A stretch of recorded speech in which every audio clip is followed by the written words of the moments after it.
Kami sudah bersama dengan Kepala VVMBG atau Pusat Vulkanologi dan Mitigasi Bencana Geologi Badan Geologi Kementerian SDM, Hadi Wijaya. Pak Hadi, selamat pagi. Selamat pagi, Pagi, Mas Zaini. Pak Hadi. Jadi aktivitas Gunung Semeru sampai dengan pagi ini bagaimana pantauannya, Pak?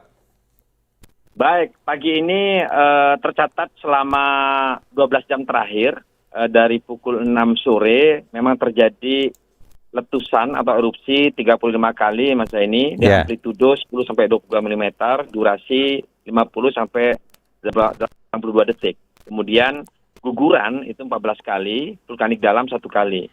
Dan kami sampaikan bahwa kejadian kemarin itu dengan awan panas guguran itu memang sangat membahayakan, dan kita bersyukur bahwa 990 orang telah mengungsi dan tidak ada yang meninggal. Jadi kita patut bersyukur nih, Mas Zaini. 990 orang data terakhir yang mengungsi begitu ya, Pak, dari lokasi paling dekat. Betul. Begitu ya, Pak Hadi ya?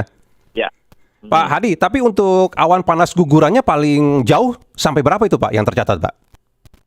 Ya, kemarin ada yang lebih dari 13 km, bahkan infonya mencapai 15 kilo, sehingga kenapa kami harus menaikkan ke level 4 atau status awas, karena perlu ada perluasan jarak dari puncak menuju ke sisi terbawah untuk aliran sungai. Nah, kami memandang bahwa 20 km itu sudah relatif aman. Walaupun Mas Zaini dan pendengar, kami masih terus memantau apakah nantinya perlu ada perluasan sampai 25 kilo. Dan memang dampaknya tentu saja pengungsian bisa lebih jauh lagi, lebih banyak lagi.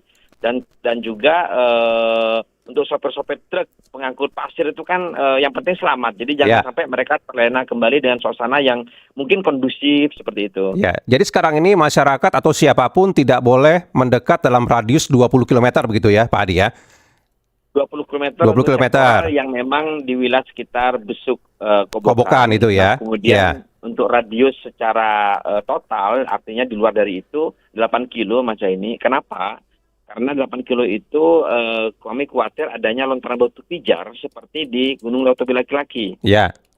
Oh begitu. Jadi di luar sekitar wilayah Besuk Kobokan 8 kilo. Sementara yang dekat-dekat dengan Besuk Kobokan 20 kilo. Tapi apabila kondisinya makin mengkhawatirkan bisa diperluas sampai 25 kilo begitu ya, Pak Hadi ya?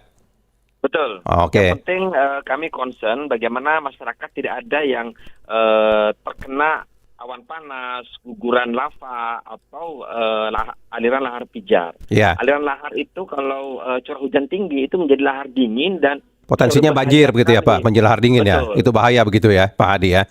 Ya. Pak Hadi, apakah memang dalam beberapa minggu terakhir ini aktivitas Gunung Semeru itu makin meningkat atau baru beberapa hari ini saja begitu, Pak? Iya, kalau melihat dari data ini seismograf kami memang menunjukkan peningkatan aktivitasnya tidak terus signifikan. Jadi dari gempa vulkanik dalam kemarin pun baru 1 kali ya. Tadi malam 1 kali, kemudian erupsi itu rata-rata 500 sampai 1.500. Nah, ternyata yang dikhawatirkan kami itu adalah awan panas, dan ternyata itu keluar secara mendadak, itu terjadi dari pukul 14-an. 14.35, sehingga itu menjadi acuan kami, walaupun aktivitas magmanya tidak naik secara signifikan seperti Leutobi Laki-Laki, tapi awan panas itu sangat berbahaya. Nah, itu nanti indikasinya awan panas, ada guguran lava, bahkan nanti aliran lahar dingin. Nah itu Mas Zaini kenapa kami segera menaikkan dalam 2 jam 2 kali naik level dari level 2 ke level 3 pukul 16.00, kemudian level 3 atau siaga ke level 4 awas pukul 17.00 WIB. Ya, jadi ini karena melihat guguran awan panas itulah yang mencapai lebih 13 km yang sangat mengkhawatirkan begitu ya, Pak Hadi ya?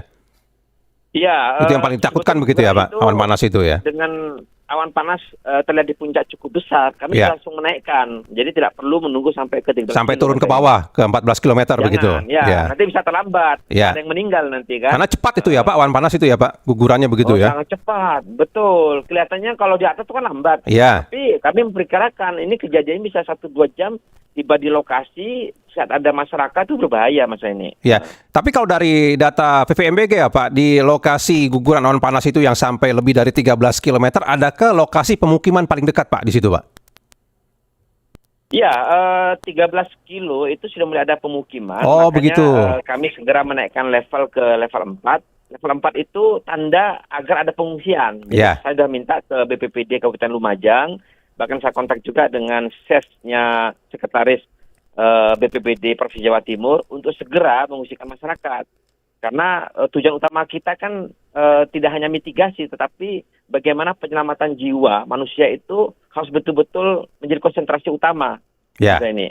Jadi kalau statusnya sudah level 4, berarti kan pemerintah daerah wajib melakukan evakuasi masyarakat dari zona merah begitu ya, Pak Hadi ya.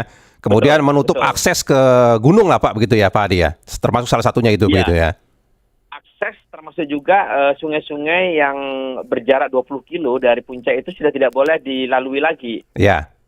Pak Hadi, sebenarnya paling berbahaya dari letusan Gunung Semeru selain tadi ya, luncuran awan panas, itu sifat letusannya bagaimana sebenarnya Pak kalau Gunung Semeru, karakteristiknya Pak? Ya, sampai saat ini letusannya bersifat eksplosif. Oh, eksplosif. Artinya eksplosif, erupsinya bersifat abu vulkanik. Kalau abu vulkanik itu masyarakat agar menggunakan masker ya. Dan rata-rata memang dengan ukuran abu itu bisa mengganggu tahap pernafasan. Nah, kemudian dampak berikutnya yang memang sangat berbahaya langsung melukai dan bisa menularkan korban jiwa itu kalau awan panas, kalau di Merapi kan disebut dengan wedus gembel. Wedus gembel, ya betul. Nah kemudian yang kedua itu adalah guguran lava, itu juga sangat berbahaya, dan lahar. Lahar itu kan seperti aliran air di sungai, tetapi materialnya itu kan material vulkanik, itu bahaya. Material berat begitu ya Pak, yang bisa merusak begitu ya. Iya. Makanya bisa merusak infrastruktur yang ada, termasuk jembatan, rumah-rumah bisa hancur semua. Iya. Baik, kalau begitu kami nantikan perkembangannya. Pak Hadi, terima kasih banyak Pak untuk informasinya Pak. Baik, sama-sama Mas Selamat Zaini, pagi. dan terima kasih juga. Pak Hadi. Selamat pagi.